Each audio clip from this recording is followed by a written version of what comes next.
Hello, dear students. So, students, as we have started chapter number 6, physical and chemical change. So, let's start with the physical change. Okay. So, students, changes बहुत सारे होते हैं हमारे आसपास, ठीक है, तो उनको क्लासीफाई किया जा सकता है into physical and chemical change.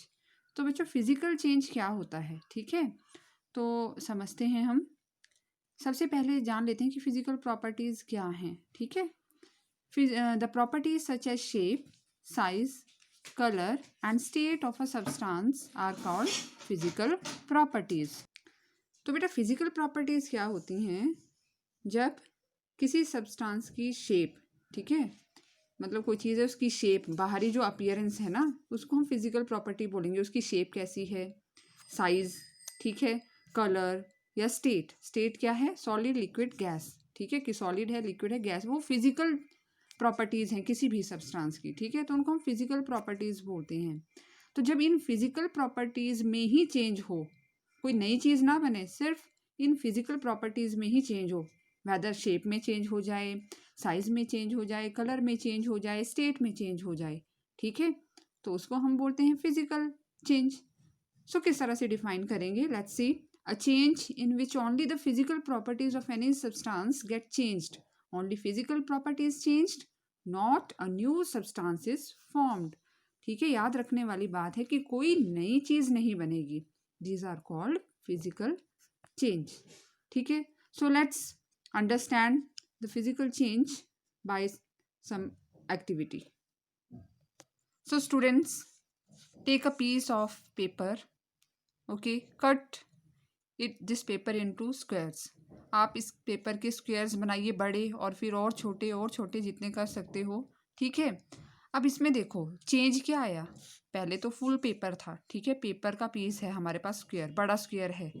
फिर वो जो बड़ा स्क्वेयर है पेपर का, उसको हमने छोटे छोटे स्क्वेयर्स में बांट दिया. चेंज हो गया ना. चेंज किस चीज़ में हुआ? कि साइज में चेंज हुआ. ठीक है, बड़ा जो स्क्वायर पेपर है वो छोटे छोटे स्क्वायर्स में टूट गया. चेंज तो आया, लेकिन चेंज सिर्फ किस में आया? साइज में आया. यानी कि सिर्फ फिजिकल प्रॉपर्टी में चेंज आया है, कोई नई चीज़ नहीं बनी है. ठीक है, पेपर पहले था, अब भी पेपर ही है. तो we can say that this change is a physical change. Means cutting of paper is a physical change. Let's understand by some other activity. Take some solid ice. देखो आप आइस क्यूब्स लो, ठीक है, बर्फ़ के cubes निकालो आप फिर से, और आप उनको बाहर रख दो, ठीक है, सन में रख दो या ऐसे ओपन में रख दो. तो you can see that ice melt to form water. Ice जो है वो मेल्ट होके वाटर में चेंज हो जाएगी. ठीक है बच्चों, आइस कौन सी फॉर्म में है, कौन सी स्टेट है आइस की? सॉलिड है ना. सॉलिड से किस में चेंज हुआ? लिक्विड में चेंज हुआ. वाटर कौन सी फॉर्म में है? लिक्विड में. तो आइस से मेल्ट बनी, यानी कि सॉलिड से लिक्विड बना. ठीक है, कोई नई चीज़ नहीं बनी है. आइस में भी वाटर मॉलिक्यूल्स हैं, वाटर में भी वाटर मॉलिक्यूल्स हैं. ठीक है, ये देखिए आइस क्यूब्स हैं, मेल्ट हुए, मेल्टिंग ऑफ आइस हुई. और मेल्टिंग कब होती है? जब टेम्परेचर बढ़ता है, यानी कि हीटिंग से मेल्टिंग होती है. It changes into liquid. ठीक है, ये लिक्विड वाटर है. वाटर का फॉर्मूला आपको पता होना चाहिए, H2O. ठीक है ना. तो यहाँ भी H2O ही है और यहाँ भी H2O ही है. ठीक है, इसमें भी और इसमें भी.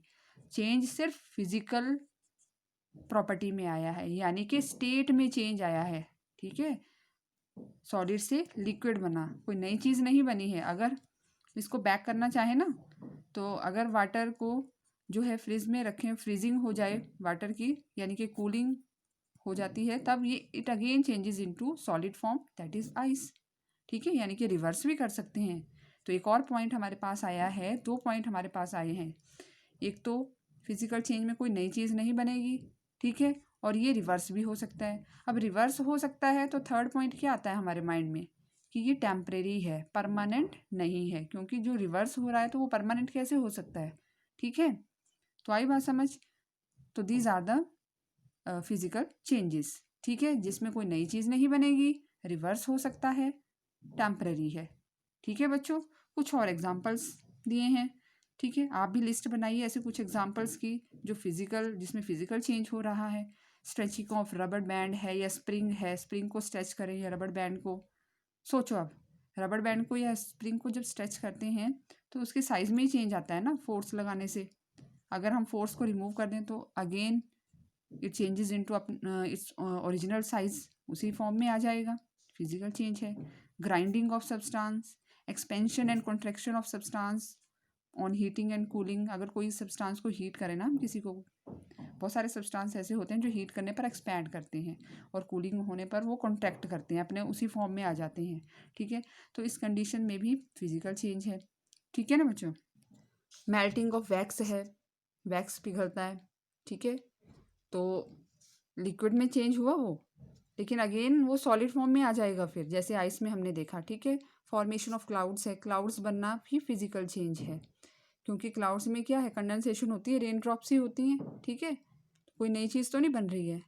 Magnetisation of piece of iron है। अब इसका क्या मतलब होता है मैग्नेटाइजेशन ऑफ, आपने 6 क्लास में पढ़ा हुआ है, अगर हम आयरन पीस को बार बार मैग्नेट से रब करें तो उसमें जो है मैग्नेट की प्रॉपर्टी आ जाती है, जिसे मैग्नेटाइजेशन बोलते हैं, ठीक है।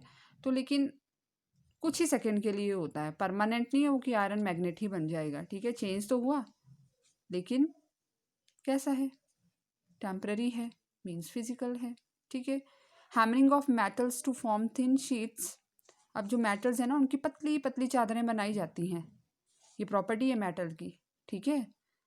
तो पतली पतली चादरें तो बनाई जा रही हैं मेटल्स की, हैमरिंग करके, ठीक है, लेकिन कोई नई चीज़ नहीं बन रही है, रहेगी तो मेटल ही ना, तो फिजिकल चेंज है, ठीक है। जैसे एल्युमिनियम फॉइल्स जो आते हैं, ठीक है, वो एल्युमिनियम मेटल के बने होते हैं, कितने पतले होते हैं, कितने थिन होते हैं, फिजिकल चेंज है।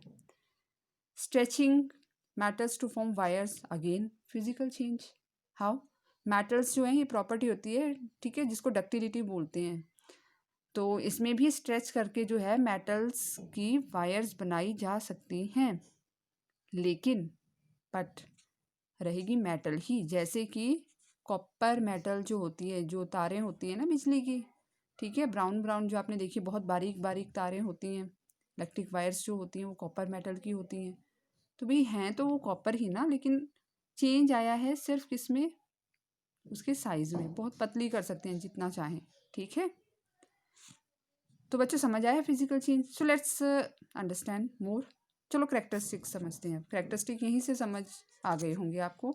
तो during physical change only some of the physical properties changes, ठीक है, बताया ना मैंने, कुछ फिजिकल प्रॉपर्टीज चेंज होती हैं और किसी चीज़ में चेंज नहीं होता है। तो फिजिकल प्रॉपर्टीज क्या हैं, I have explained you. During a physical change no new substance, yes, कोई नई चीज़ नहीं बनेगी, बताया है मैंने, ठीक है। Generally, a physical change is reversible. Most of the physical changes are reversible. Right, बच्चों? Overall, no overall energy change take place. अब ये जो physical change होते हैं इसमें कोई एनर्जी का कोई रोल नहीं है कि जब ये फिजिकल चेंज होगा तो एनर्जी ना तो रिलीज होती है ना एब्जॉर्ब होती है, एनर्जी लेवल सेम ही रहता है, तो एनर्जी में कोई चेंज नहीं आता है, ठीक है। Chemical composition of substance remains the same during the physical change.